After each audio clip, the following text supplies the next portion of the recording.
bersyukur kepada Tuhan kita bisa bertemu lagi dalam hadirat Tuhan. Walaupun via sosial media ini, tapi kita percaya kehadiran Tuhan tetap sama, nyata dalam hidup kita. Puji Tuhan. Ya, jadi tema kita, manusia rohani tidak bisa dinilai oleh orang lain. 1 Korintus 15 ayat 1 Korintus 2 ayat 15. Oh, 1 Korintus 2 ayat 15. Ada? Oke, kalau enggak Bu Erika yang baca. Ya, Pak Filipus belum menayangkan. 1 Korintus 2:15. Ya, silakan. Nah, saudara, kita sudah tahu dari 1 Korintus 2 ayat yang ke-15. Ternyata hidup kita yang sudah dipenuhi oleh Roh Kudus, perhatikan perbedaannya. Hidup kita yang sudah dipenuhi Roh Kudus itu berbeda dengan orang yang belum dipenuhi dengan Roh Kudus. Maka itu ketika Tuhan Yesus datang, dia berkata, Yohanes Pembaptis datang membaptis dengan air. Tetapi ketika Anak Manusia datang, dia akan membaptis dengan Roh dan dengan api. Jadi tidak semua orang yang mengaku percaya Tuhan Yesus, dia sudah dibaptis, ditenggelamkan di dalam Roh. Nah, setelah kita menerima Roh Kudus yang Tuhan janjikan, sejak saat itu kita disebut manusia rohani dan manusia jasmani. Ya, saya ulangi, sejak kita menerima Roh Kudus, maka kita disebut manusia jasmani karena kita punya fisik, tapi juga kita manusia rohani. Nah, Paulus menyatakan lewat 1 Korintus 2 ayat 15 ini, manusia rohani itu bisa menilai apapun juga. Tapi manusia rohani tidak bisa dinilai oleh siapapun juga. Nah, apa bedanya? Nah, ini ilustrasi saja. Saudara yang ngikuti minggu ini tanggal 14-15, ya, ada peristiwa besar di dunia dan terjadi di Denpasar, Bali. Pertemuan pemerintah 20, G20 itu artinya government 20. 20 negara yang disebut negara maju kumpul di Bali. Nah, saudara perhatikan enggak? Presiden-presiden, enggak semuanya ya, presiden-presiden dari negara-negara kaya itu membawa pesawat sendiri. Bahkan di dalam pesawat yang mereka terbangkan dari negaranya, mereka juga bawa mobil sendiri. Keren itu ya. Nah, di situ disebutkan kalau saudara ngikuti itu. Nah, pesawat-pesawat yang dibawa oleh para kepala negara itu dilindungi dengan sebuah sistem pertahanan yang tidak hanya bisa ditembus peluru, bahkan kalau ada rudal yang akan ditembakkan oleh pihak musuh ke pesawat kepresidenan itu, maka di badan pesawat itu ada sebuah teknologi pengamanan. Maaf, saya nggak bisa nyebutkan istilahnya ya. Pokoknya di badan pesawat presiden-presiden hebat itu ada lapisan. Tolong lambas, matikan. Ya. Ada perlindungan yang luar biasa. Sehingga sebelum rudal itu nyampe, rudal itu mental balik lagi. Bahkan dilindungi dengan sebuah alat pengaman untuk komunikasi. Jadi tidak bisa diganggu oleh intervensi dari alat komunikasi manapun yang tidak sefrekuensi. Kata ini loh penting. Yang tidak sefrekuensi, senada dengan yang ada di pesawat itu. Waktu saya ngikuti itu. Oh, terima kasih. Survival Capsule. Ya, Tria Marini. Terima kasih. Saya belum kenal siapa ini. Nah, saudara. Begitu pula ketika Roh Kudus Rara, Opa senang sekali Rara ikut belajar. Ya. Begitu pula setiap pribadi kita yang dipenuhi oleh Roh Kudus, walaupun kita punya jasmani, punya daging ini, kita masih perlu makan, minum, mandi, kita masih perlu istirahat, tetapi saudara dan saya disebut manusia rohani. Nah, seharusnya semua intervensi si jahat itu tidak bisa masuk ke hidup kita karena ada perlindungan dari kuasa Roh Kudus itu di hidup kita. Nah, istilahnya tadi, yang tidak satu frekuensi. Nggak nyambung. Nggak bisa connect. Wah, jadi pesawat-pesawat presiden-presiden tertentu itu juga mobil-mobil pribadinya itu nggak bisa ditembus oleh peluru, tapi juga nggak bisa ditembus oleh komunikasi dari pihak manapun yang nggak sefrekuensi. Nah, bayangkan sehebat itu manusia rohani. Roh Kudus yang ada di dalam kita itu hanya satu frekuensi dengan kerajaan surga. Saya ulangi, setiap kita yang sudah menjadi murid Tuhan Yesus dan kita dipenuhi oleh Roh Kudus, maka hidup saudara dan saya itu hanya bisa satu frekuensi dengan kerajaan surga. Wih, itu luar biasa. Nah, maka itu maaf ya, kalau masih ada di antara kita yang sudah penuh Roh Kudus, katanya, tapi masih bisa storing. Nah, saudara pernah dengar istilah storing? Ya, kira-kira 15 tahun terakhir kata itu sudah jadi asing buat telinga generasi Z atau generasi milenial. Tapi generasi kami dulu yang masih pakai pesawat radio, ya, mudah-mudahan bisa menangkap pengertian ini. Generasi kami yang masih pakai pesawat radio, transistor atau radio zaman dulu, nah, untuk bisa menangkap siaran dari pemancar manapun juga, maka kita harus putar-putar, cari gelombang yang pas. Nah, ketika gelombang radio kita tidak pas, ya, memang Yana, ini ada masalah dari host. Ya, laptopnya ada masalah, jadi videonya nggak bisa kebuka semua. Kecuali Bu Erika dan saya. Jadi maafkan, memang nggak bisa ngelihat, nggak apa-apa ya. Kita lanjut saja belajar.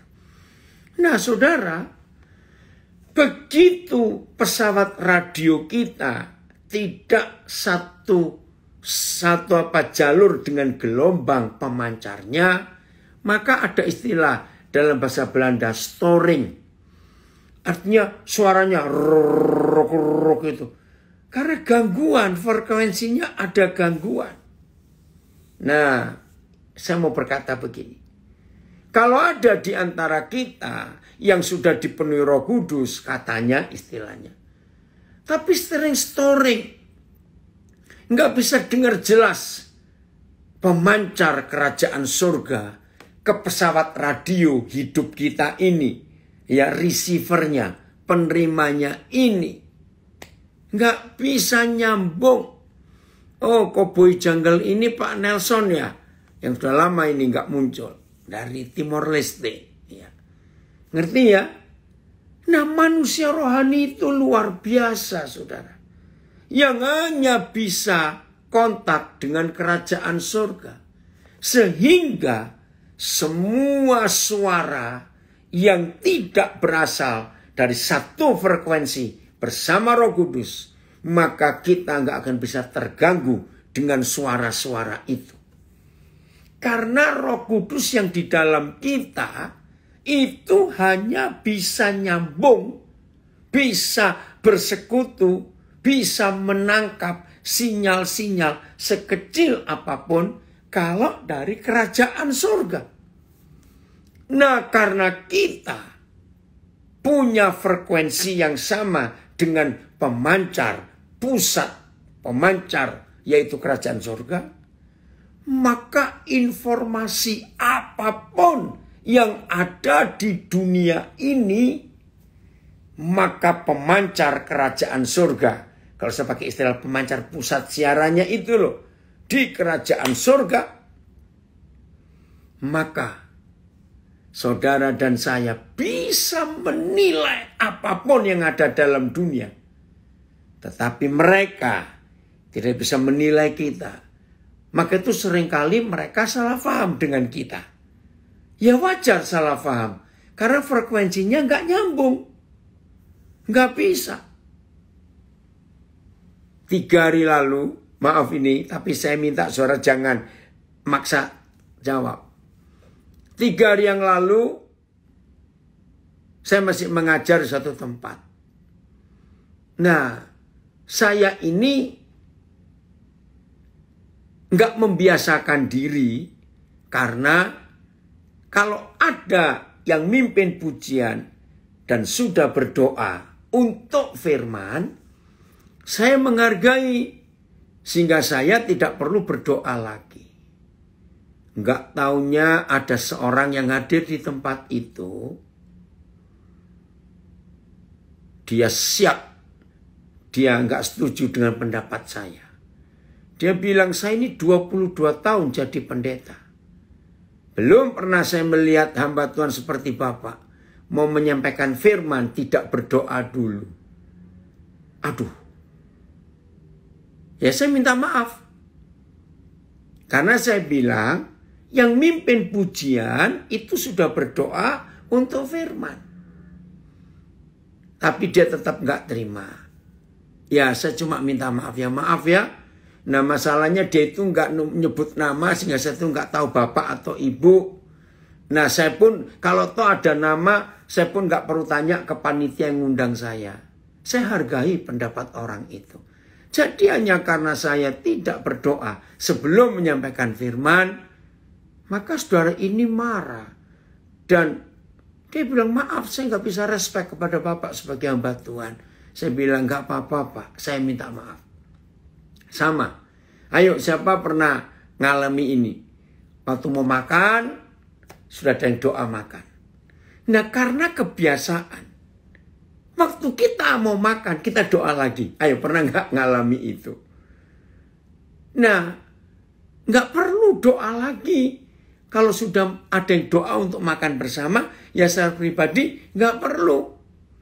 Nah jadi istilah saya, saudara kita ini nggak satu frekuensi bersama dengan Roh Kudus. Betul tidak? Masa hanya karena sebelum saya menyampaikan firman nggak berdoa itu jadi masalah? Ya saya menghargai. Ya, oke, ada komen ini dari Palembang. Setiap orang yang bukan Palembang maaf. Setiap orang yang percaya harus sefrekuensi dengan Bapa di surga. Luar biasa sudah mengingatkan ini. Memang harus begitu.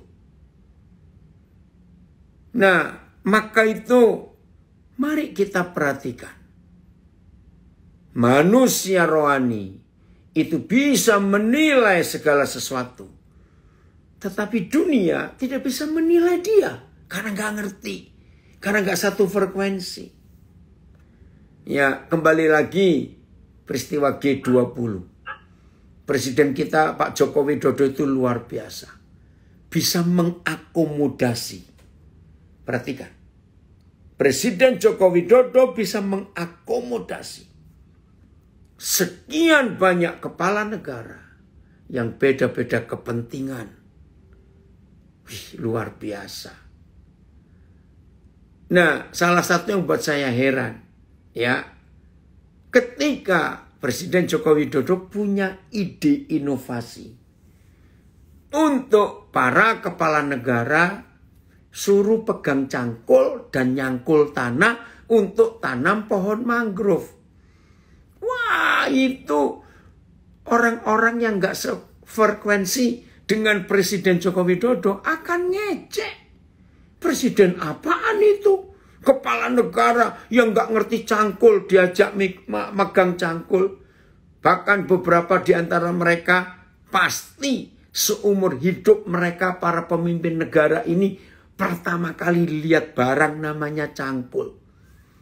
Nah kira-kira ada bahasa Inggrisnya enggak ya cangkul itu apa? Maaf. Tapi saya sebagai orang yang suka belajar, filosofi Jawa tentang cangkul itu luar biasa. Betul, ada yang komen, Tuhan tidak harus mendengarkan doa kita, tapi melihat hati kita. Betul. Dengar ya, ayo belajar tentang cangkul sedikit. Ya, ini yang tidak satu frekuensi dengan Presiden. Oh, terima kasih, kata. Itu bahasa Belanda atau bahasa Inggris? Bacanya apa itu ya? Nah, Bahasa Inggris, Kodel. oh bahasa Inggris, terima kasih. Bacanya Ya, gimana? ya. Pronunciation-nya gimana? Who ya, H-O-E. Nah, cangkul buat orang Jawa itu artinya dalam sekali. Begini, terima kasih Yana dari Belanda memberikan penjelasan. Ya, Inggris dari Sydney juga. Dengarkan cangkul ya, cangkul.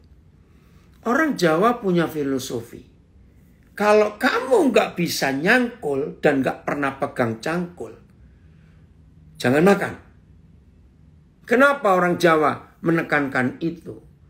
Karena untuk bisa makan zaman itu ya hanya lewat mengolah tanah. Tanah itu diolah lalu ditanamin benih. Nah begitu tanah itu diolah dan ditanami benih maka tumbuh. Baru orang bisa makan. Nah Presiden Joko Widodo salah satu agenda G20 adalah dunia sedang krisis pangan. Apalagi perang Ukraina dan Rusia. Nah dengan filosofi cangkul itu Presiden Joko Widodo ingin berkata kepada manusia di dunia. Oh bahasa Belandanya skoffel. Ya, Presiden Joko Widodo ingin bicara kepada para pemimpin negara di dunia. Jangan takut krisis makanan. Ayo kita olah bumi ini. Kita olah tanah ini dengan cangkul. Wih, luar biasa. Nah, saudara masih ingat berapa bulan terakhir ini saya marah kepada banyak rekan saya pendeta yang ikut-ikutan khotbah ada resesi. Tahun 2023 ada resesi. Saya itu marah.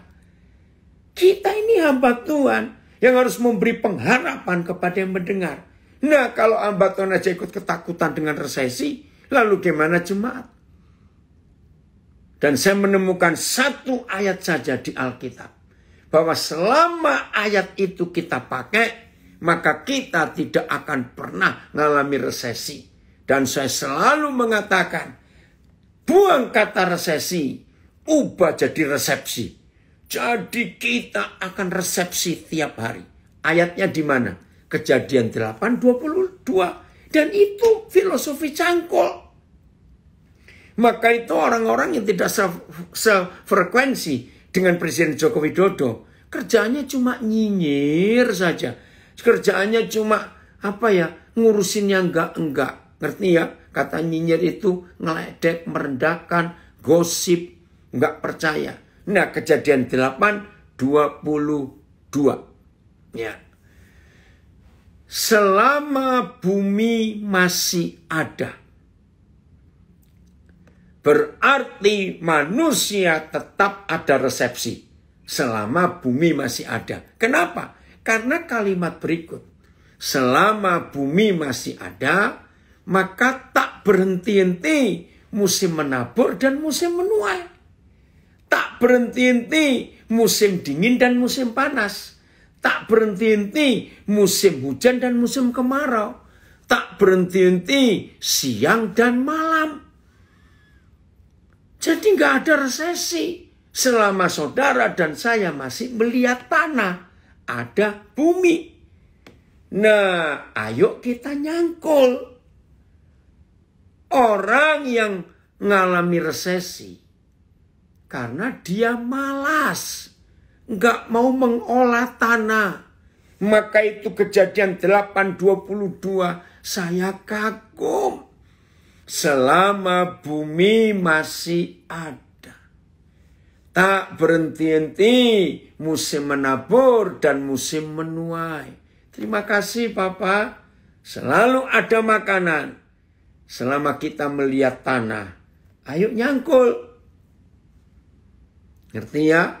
Jadi nggak usah bicara tentang Tuhan untuk urusan manusia rohani. Lihat bangsa Indonesia saja, yang tidak satu frekuensi dengan pola pikir motivasi Presiden Joko Widodo, maka sebagian kecil rakyat Indonesia itu hobinya cuma nyinyirin, cuma ngeledek, ngejek, apa saja yang dikerjakan Presiden itu pasti salah. Karena nggak satu frekuensi. Suami istri, halo, saya punya kalimat ini. Suami istri yang gaya hidupnya seperti Tom and Jerry. Kok nggak enak betul. Ngerti ya? Kalau ada suami istri hidupnya kayak Tom and Jerry, kejar-kejaran terus, ribut terus. Berarti dua orang itu tidak satu frekuensi.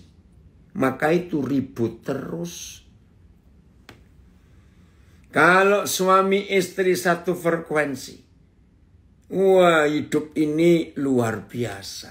Nggak ada masalah. Terima kasih loh, Yesua Spirit memilih tema ini. Ada komen kemarin, Bu Erika dari Medan, seorang gembala, Pak Petrus Kennedy Purba. Ya, dia, wah ini temanya luar biasa. Betul, dan ini sekarang kita pelajari. Manusia rohani itu bisa menilai apa saja, tapi nggak bisa dinilai oleh siapa saja. Amin. Maafkan saya harus ngomong ini. Kalau masih ada di antara saudara, hidupnya nggak selesai-selesai, suka tersinggung, salah paham, salah ngerti, ngelihat orang ngomong pendek salah, dengar orang ngomong panjang salah, nggak disapa salah, disapa salah. Berarti itu bukan orang rohani. Orang rohani nggak bisa menyalahkan siapa-siapa, dan orang rohani tidak bisa disalahkan oleh siapa-siapa. Catat ini. Ada komen bagus. Suami istri yang suka jambak-jambakan, apa itu? Gigi pasti ngalami krisis. Oh, karena kerak-kerak gitu terus ya. Saudara, saya mau katakan ini ya. Orang rohani yang satu frekuensi dengan Tuhan, dengan kerajaan surga, nggak bisa menyalahkan siapapun. Ini hebat orang rohani itu. Jadi kalau orang rohani itu mendengar orang salah bicara, dia nggak akan terpengaruh, nggak akan tersinggung, nggak akan apa. Kalau melihat ada orang berbuat salah atau menyalahi dia, orang rohani itu nggak akan kemakan, nggak akan. Orang rohani pun nggak bisa menyalahi siapa-siapa, karena orang rohani itu ya hidupnya dengan Tuhan. Tolong catat. Hebat sekali Bapa kita di surga. Kita buka Efesus 4. Ya, Efesus pasal 4. Wah, saya ini lagi nggak bawa Alkitab juga. Ya, 1 Korintus 2:15. Saya baca lagi ya. Oke, ini ada nayangkan. Jadi kita yang bersatu dengan roh Tuhan bisa, ini TSI-nya. Makasih Filipus.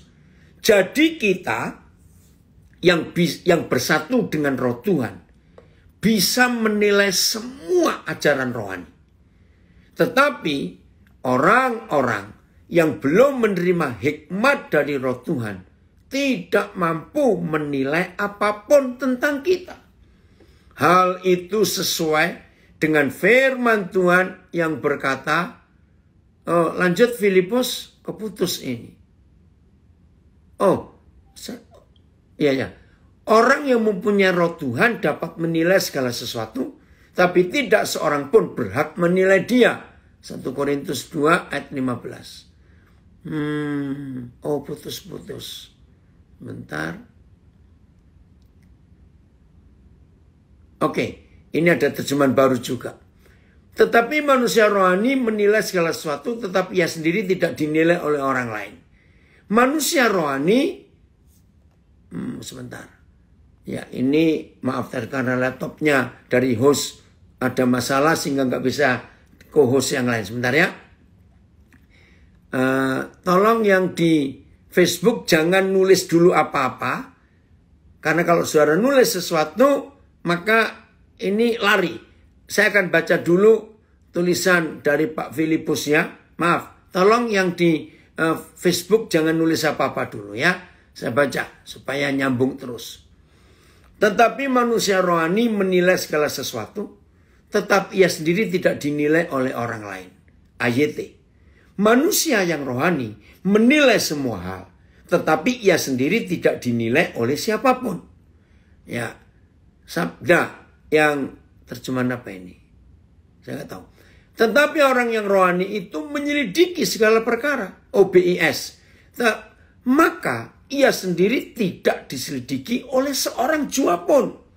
Wih, hebat sekali ini ya. Tolong jangan punya banyak terjemahan Alkitab. TSI.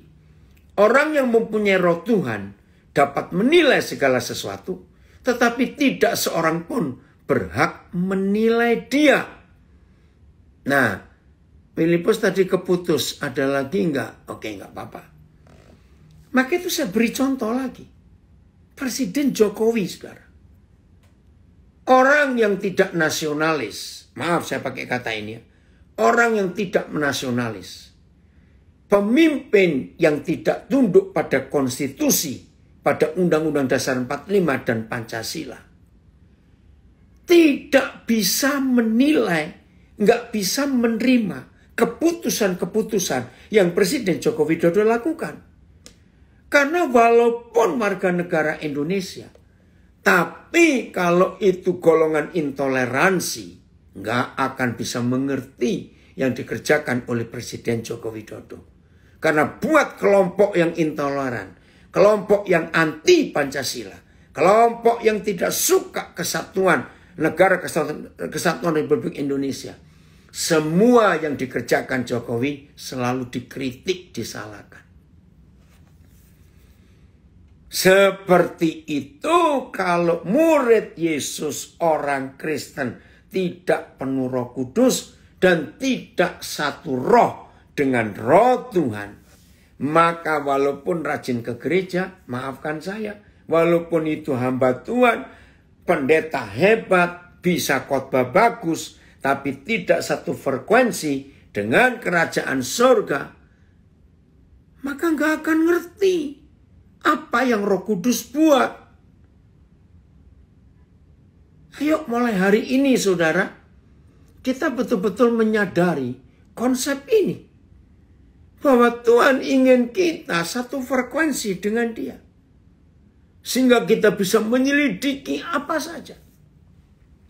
Saya ulangi lagi ya. Kalau kita satu frekuensi dengan Tuhan. Dan kita manusia rohani. Catat. Kita nggak bisa menyalahkan orang. Maaf, bukan untuk sombong. Maka kita pun nggak bisa disalahi atau disalahkan. Karena asal hidup kita taat pada Roh Kudus. Ternyata di dalam gereja tidak sedikit orang-orang yang suka nyinyir.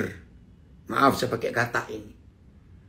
Apa tanda-tanda orang yang tidak satu frekuensi dengan Tuhan, yang suka nyinyir? maka orang itu hobinya, nggak enak sekali, selalu cari salahnya orang.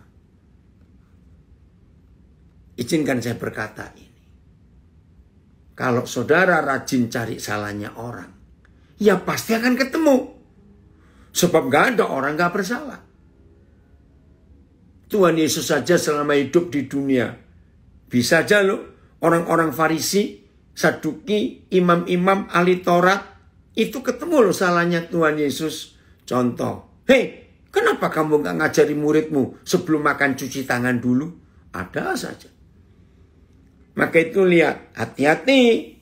Kalau ada di antara saudara, walaupun rajin mendengar firman beribadah, tetapi suka nyari salahnya orang, ya pasti akan ketemu.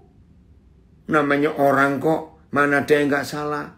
Tapi kan rugi kalau kita cuma nyari salahnya orang. Gimana ya caranya ya?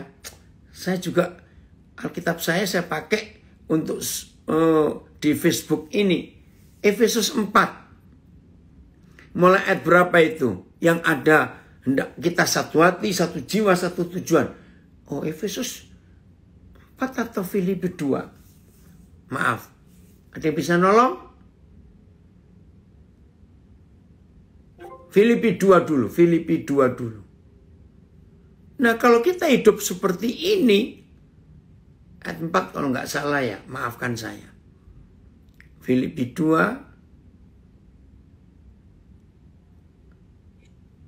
ada? Filipi 2 ayat 2. Ayat 2, bisa bacakan Joko? Terima kasih.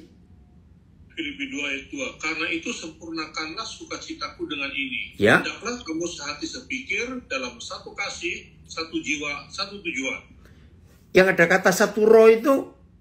Oh, satu roh itu ya. Ya, coba lanjutkan. Ayat 3 kok nggak salah. Bukan. Ayat 3-nya, dengan tidak mencari kepentingan sendiri atau puji-pujian yang sia-sia. Oh, bukan. Ya, sebaliknya. Terus apa-apa?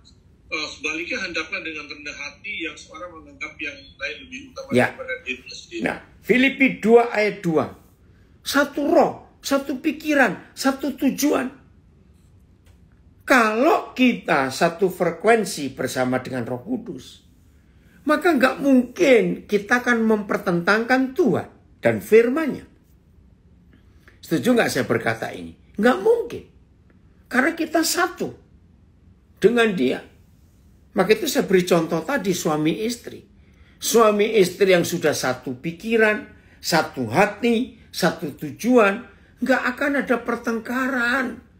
Dalam hidupnya selalu selaras, selalu sehati. Hebat ya. Nah, maka itu saudara, ayo kita percaya firman Tuhan. Oh, ada Filipi 1 ayat 27. Saya baca ya, makasih dari Pak Pendeta Purba. Hanya hendaklah hidupmu berpadanan dengan Injil Kristus, supaya apabila aku datang, aku melihat. Dan apabila aku tidak datang, aku mendengar. Bahwa kamu berdiri teguh dalam satu roh dan sehati, sejiwa, berjuang untuk iman yang timbul dari berita Injil. Amin. Satu roh, sehati dan sejiwa. Ini yang luar biasa. Sabtu yang lalu, ya pas seminggu hari ini saya ada di Medan.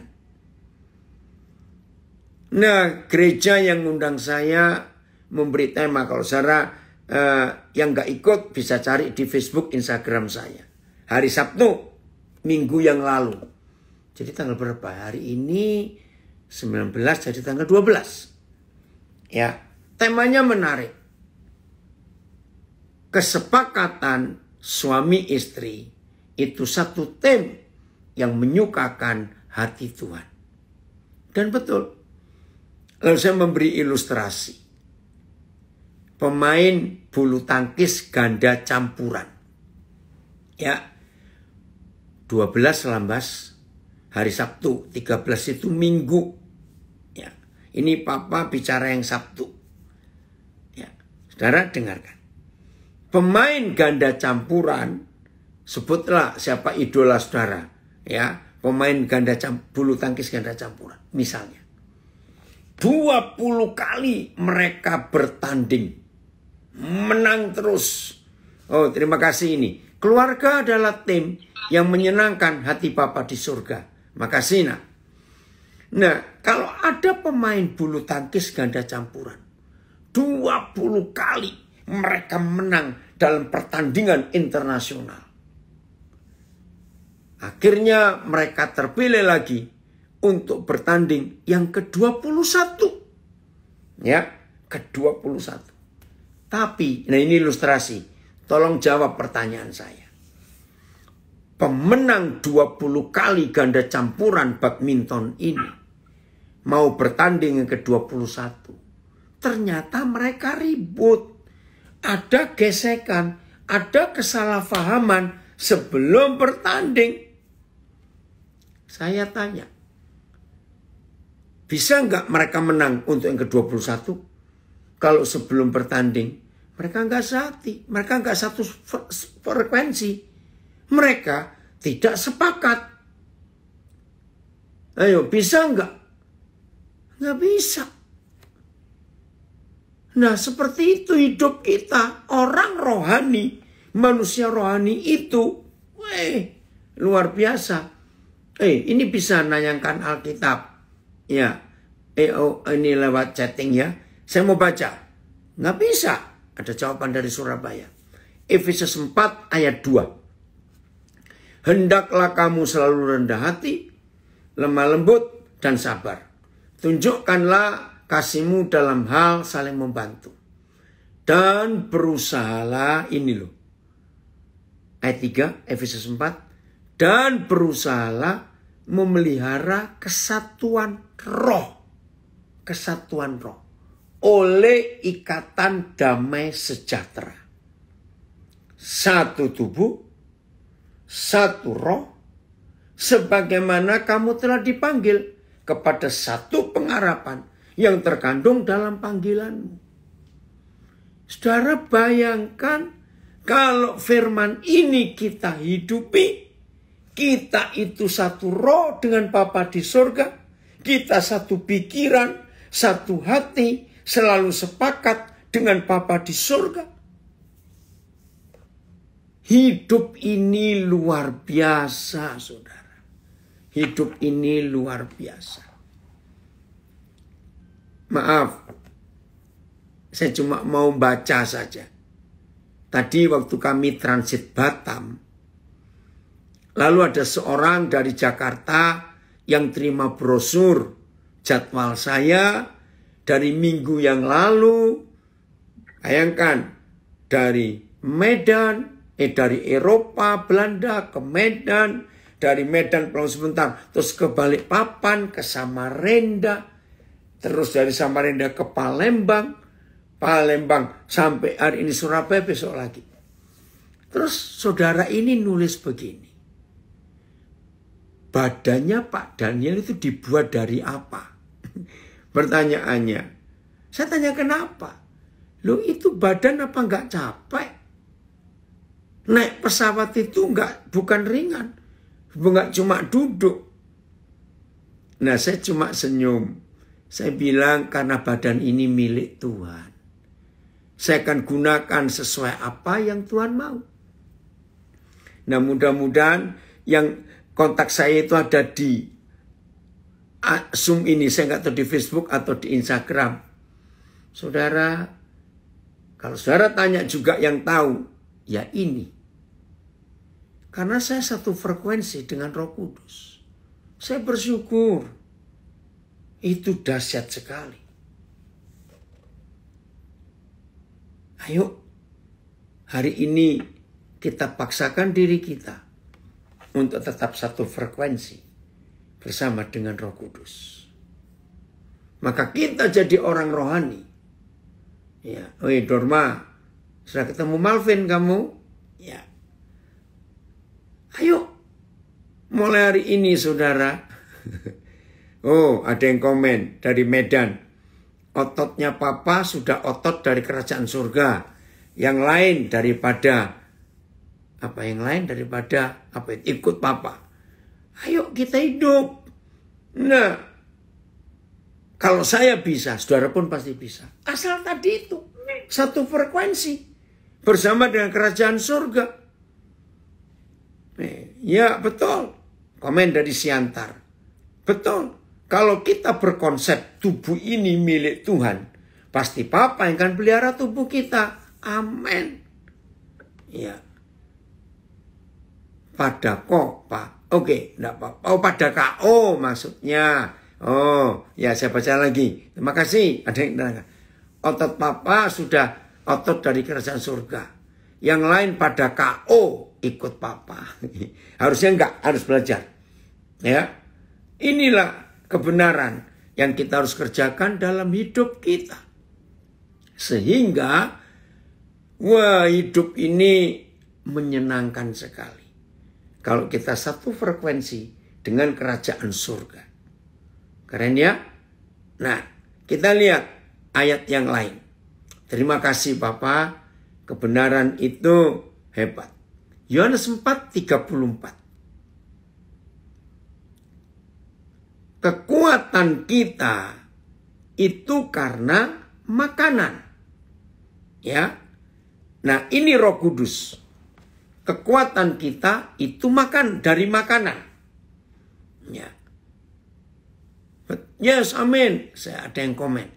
Kita harus satukan konsep kita dengan konsep surga. Betul. Nah, tolong ditayangkan lagi ayatnya. Yohanes 4 ayat 34. Supaya kita tetap satu frekuensi. Manusia rohani ini perlu makan. Ya. Yohanes 4:34. Anda bisa bantu saya? Itu pola hidup sehat dengan pola makan yang benar. Ya, saya kan ternyata yang di Facebook juga sudah ada yang nayangkan. Cuma ya, baik ya. Perhatikan. Ini untuk menjaga hubungan kita dengan Papa di surga tetap baik, tetap satu frekuensi, nggak putus-putus, nggak storing. Ya, nggak gangguan-gangguan. Bentar, saya sambil ngurusi IG saya ini. Maka pola makan kita harus jelas, harus sehat, harus benar. Itu dia. Ya. Oh, ada yang komen dari Bali. Nggak semua hamba Tuhan dewasa secara bersikap. Betul. Hanya karena masalah sepele bisa jadi besar. Sekarang tergantung yang dewasa yang mengalah. Iya, jadi kalau hidup ini betul-betul satu frekuensi, wah luar biasa. Oke, shovel show tadi ya cangkul, puji Tuhan. Nah, saya akan baca lagi. Oke. Kata Yesus kepada mereka, makananku ialah melakukan kehendak Dia yang mengutus aku. Saudara, inilah menu makan orang rohani. Saya ulangi. Menu makanan orang rohani. Ada di Yohanes 4 ayat 34. Supaya kita tetap berstatus orang rohani dan rohani yang sehat, maka pola makan kita harus kita jaga. Nah, menu makanan kita, ini kalau tanya menu fisiknya, wajib ikan. Nanti baca di Injil Lukas dan Injil Yohanes. Tuhan Yesus itu memberikan makanan ikan kepada Petrus pagi itu. Ini intermezzo saja. Jadi kalau ada yang mengaku murid Yesus, nggak suka ikan, awas ya. Belum tentu murid Yesus, nggak cuma guyon saja. Karena Yesus suka ikan. Nah, menu rohani, makanan manusia rohani kita adalah melakukan kehendak Bapa. Nah, di mana kehendak Bapa? Ya ada di Alkitab. Mengampuni, mengasihi, hidup benar, kudus, semuanya itu. Itu kehendaknya. Nah, kalau saudara sebagai manusia rohani, ya makanannya harus pola rohani. Kalau kita manusia jasmani, maka kita beri makan ya makanan jasmani tapi yang sehat. Makan saja tidak ada olahraga, nggak gerak maksudnya, nggak ada exercise. Walaupun itu makanan sehat, akan tetap jadi penyakit. Karena pembakaran tidak terjadi di hidup kita. Makan, catat loh. Walaupun makanannya sehat, tapi nggak pernah gerak, maka makanan itu jadi lemak di tubuh kita. Maka itu lihat kalimat kedua di ayat 34. Saya ulangi ya. Kata Yesus kepada mereka, makananku ialah melakukan kehendak Dia yang mengutus aku dan menyelesaikan pekerjaannya. Nah, menyelesaikan pekerjaannya itu kan gerak, itu kan kerja. Hebat sekali makanan surgawi ini, lengkap dan sehat. Lagi sekali, makananku ialah melakukan kehendak Dia yang mengutus aku dan menyelesaikan pekerjaannya. Jadi nggak boleh cuma makan saja, tapi kita nggak gerak. Jadi penyakit. Apa geraknya? Ya melakukan. Ya mengerjakan sesuatu untuk jadi berkat buat orang lain. Wah, itu akan indah sekali kalau hidup ini ada. Saya beri kesaksian tadi. Waktu kami ya betul, ada keseimbangan untuk pola makan jasmani sama dengan pola makan rohani. Keseimbangannya makan dan menyelesaikan pekerjaannya. Maaf, saya beri kesaksian ini. Kalau saudara ada yang nggak setuju nggak apa-apa ya. Tadi waktu kami transit Batam, ternyata pesawatnya delay. Nah, ini kebiasaan saya. Kalau saya delay, saya nggak mau duduk diam-diam. Cuma sibuk main HP saja, maaf. Enggak. Maka saya tanya, Papa saya harus buat apa? Nunggu pesawat ini. Padahal kami bertiga. Ya udah saya jalan. Meninggalkan tempat duduk saya. Baru melangkah. Saya noleh ke kiri. Ada kios. Ya biasa di bandara. Tapi jualan baju, kaos, aksesoris. Loh, kok saya lihat ada meja kecil yang ada bungkus ya dalam plastik mie goreng, nasi goreng. Tiba-tiba saya tergerak. Ini sudah sore ini. Jangan-jangan sebentar lagi ini pesawat nggak ada yang masuk lagi. Lah kan kasihan ini orang jualan nasi bagaimana. Langsung tak. Nah ini loh. Kalau kita manusia rohani, geraknya itu cepat. Nah saya ingin berkati kios ini. Tapi kan nggak mungkin saya makan semua. Tadi waktu kami berangkat dari Palembang, anak kami bawain kami makanan nasi Padang. Itu sudah kami makan. Ya saya cari cleaner. Saya panggil. Kamu sudah makan belum? Kalau siang sudah, tapi nanti sore ini, ya udah kamu beli, ambil, kamu milih yang mana. Saya tanya, temu berapa orang? Cuma 2. Nah saya lihat di situ masih ada 5 bungkus.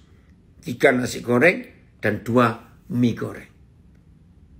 Oh cuma 2. Iya, nggak taunya lewat. Cleaner lain lagi. Lah itu, lain. Saya panggil dia juga. Saudara, sambil menunggu itu di microwave dipanasi, saya ngomong-ngomong soal kehidupan. Sudah berapa lama kerja di sini? Ya, saya tahulah gajinya itu juga berapa UMR. Nah, saya ngomong seadanya tentang kasih Tuhan, tentang pengampunan, tentang pengharapan. Didengar juga oleh yang jaga kios itu. Saudara, saya kaget. Tiba-tiba yang jaga kios itu nyeletuk. Oh, Bapak pendeta rupanya. Padahal dia pakai jilbab. Saya bilang iya. Pantes. Kata itu yang luar biasa. Saudara, gunakan setiap waktu untuk exercise, olahraga, fitness secara rohani juga. Yaitu selalu menjadi berkat buat siapa saja yang ada. Dan itu menyenangkan sekali dalam hidup ini. Ayo, sebelum saya akhiri, mari masing-masing kita jujur rendah hati pada diri kita sendiri. Seberapa jauh manusia rohani ini berkembang terus dalam hidup kita. Sebagaimana manusia jasmani harus ada kedewasaan, maka manusia roh juga begitu. Harus ada pertumbuhan. Lukas 2:52. Lukas 2:52. Inilah fakta dari hidup Tuhan Yesus. Dalam pertumbuhannya. Ada yang bisa membantu saya nayangkan Alkitab? Atau dibaca, silakan. Lukas 2 ayat 52. Ya. Dan Yesus makin bertambah besar. Stop dulu. Ya. Yesus makin bertambah besar. Mature. Ya. Dan bertambah hikmatnya. Terus, Erika? Dan besarnya. Nah, dan besarnya. Nah, ini agak membingungkan. Kok ada besarnya 2 kali? Bisa nggak tayangkan yang TSI? Oh, ini BIS. Sebentar, Erika. Koden baca dulu. Yesus makin bertambah besar dan bertambah bijaksana. Makasih Dilan. Serta dikasih oleh Tuhan dan disukai oleh manusia. Nah, dalam terjemahan baru, Yesus makin bertambah besar dan bertambah hikmatnya dan besarnya. Nah, besar yang pertama itu fisik, maka besar yang kedua itu secara manusia roh. Dan makin dikasih Tuhan dan manusia. Nah, TSI, terima kasih. Saya bacakan ini ya. Filipus. Yesus makin dewasa dan bertambah bijaksana. Serta makin berkenan di hadapan Tuhan dan juga manusia. Amin. Nah, saudara, ayo kita lihat di hidup kita ini. Umur bertambah. Kedewasaan harus bertambah. Jangan umurnya bertambah, angka 5 kepalanya. Tapi kelakuannya seperti anak 20-an usianya. Maaf, enggak begitu. Ya, lanjut. 2 Korintus 4 ayat 16, tayangkan. Aduh, Ben, ini anak saya dari Palopo. Lama sekali ini papa nggak dengar kamu, kemana saja. Ya, papa lihat kadang-kadang ini ikut. Ya. Oke, Ben ya. Udah, 2 Korintus 4 ayat 16. Lihat ini, apa yang Tuhan ingin kita lakukan dalam hidup. Ada 2 Korintus 4 ayat 16. Oke, makasih Joko. Sebab itu kami tidak tawar hati. Berarti sebenarnya sedang tawar hati. Karena banyak masalah, banyak tekanan hidup. Seperti tadi Bu Erika beri kesaksian, mau syuting buat film, ternyata dibohongin. Maaf, hamba Tuhan lagi yang bohongin. Aduh Erika, atas nama hamba Tuhan itu kode sebagai hamba Tuhan minta maaf ini. Kepada Vinod Film, maaf. Oke, lihat. Itulah sebabnya kami tidak putus asa. Tidak tawar hati. Biarpun, saya baca TSI dulu. Biarpun secara jasmani kami semakin lemah. Tetapi secara rohani kami terus diperbarui setiap hari. Wih, ini luar biasa. BIS, makasih. Itulah sebabnya kami tidak putus asa. Sekalipun kami secara lahir semakin bertambah rusak karena usia dan macam-macam. Namun secara batin manusia rohani, kami dijadikan baru setiap hari. Haleluya. Nah ini loh bedanya saudara. Saya berkata jujur, manusia jasmani saya bisa merasa capek karena usia saya. Tapi karena manusia rohani saya disegarkan terus setiap hari, diperbarui. Ya, terjemahan barunya, sebab itu kami tidak tawar hati, tetapi meskipun manusia lahiriah kami semakin merosot, namun manusia batinia kami, manusia rohani kami dibarui dari sehari ke sehari. Amin. Ini yang luar biasa saudara, yang kita harus nikmati, manusia rohani.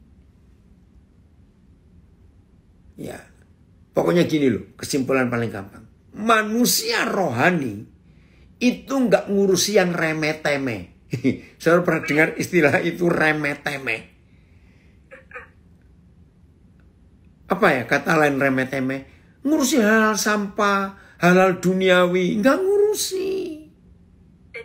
Ece-ece, betul. Hal sepele. Manusia rohani itu hanya ngurusi hal-hal yang anggun, yang mulia, yang sedap didengar. Betul ya, itu manusia rohani. Maka itu saya katakan tadi, kalau masih ada yang suka tersinggung, salah paham, cuma ngurusin sampah-sampah, oh ya hal-hal sepele, terima kasih. Saudara bukan manusia rohani. Saudara hanya sibuk ngurusin manusia jasmani. Ini yang kita harus temukan dalam hidup kita. Jadi, mau nggak jadi manusia jasmani, juga manusia rohani. Karena kita nyambung terus frekuensi kita dengan frekuensi kerajaan sorga. Maka terus ada halal baru yang Tuhan berikan kepada kita. Puji Tuhan untuk hal itu. Terima kasih Bapak. Ada halal baru yang terus Tuhan kerjakan dalam hidup kita ini. Ya udah, ayo mulai hari ini serius dengan Tuhan. Keren ya? Kalau begitu, nah ayat terakhir 2 Korintus 5. Mulai ayat berapa itu ya? Meskipun kemah kami di dunia ini rusak. Ayat berapa itu? Ayat 1. Ya, tolong bacakan, Erika. Karena kami tahu bahwa jika kemah tempat kediaman kita di bumi ini dibongkar, Nah, stop. Allah telah menyediakan Ya. suatu tempat kediaman di sorga bagi kita. Wow, haleluya. Kalau suatu saat kemah di bumi ini, yaitu tubuh kita, itu dibongkar, artinya kita meninggal. Tapi manusia roh kita masih hidup loh. Papa menyediakan rumah kekal di surga. Wih, hebat sekali. Ya, ada TSI-nya enggak Joko? Ya. Terima kasih. Ini loh saudara, maka itu. Ya, enggak apa-apa. Maka itu ayo. Wah, ini dia. Filipus dan Yohanes. Saya berkata begitu karena kita tahu bahwa tubuh duniawi kita. Saya berkata begitu karena kita tahu bahwa tubuh duniawi kita hanya seperti tenda yang dipakai untuk sementara saja, lalu binasa. Ketika tubuh ini binasa, Tuhan sudah menyediakan tubuh surgawi bagi kita, yaitu tubuh yang kekal selamanya, seperti rumah permanen, tapi bukan dibangun oleh manusia. Wow, haleluya.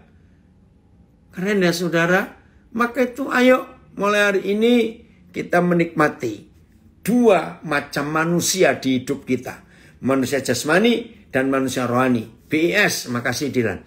Sebab kami tahu bahwa kalau rumah, yakni tubuh yang kita diami di dunia ini dibongkar, Tuhan akan menyediakan di surga, menyediakan bagi kita sebuah rumah di surga yang dibuat oleh Tuhan sendiri. dan yang tahan selama-lamanya. Ya sudah. Maka itu di samping kita mikirkan manusia jasmani kita, karena kita masih hidup di dunia, kita mikir juga manusia rohani yang kekal itu. Jadi mulai hari ini, kalau ada orang menilai macam-macam, tetap bersahabat, tetap saudara, tetap ampuni. Kita bisa menilai semua hal karena Roh Kudus yang ada di dalam kita. Haleluya. Tuhan Yesus memberkati kita semuanya. Terima kasih ya dari Yesus Spirit memberi kita pelajaran tema yang luar biasa hari ini. Ayo semua kita kuatkan manusia roh kita dengan makan yang sehat, Yohanes 4:34, dan dengan latihan olahraga yang betul, Yohanes 4:34. Tuhan memberkati kita semuanya. Haleluya.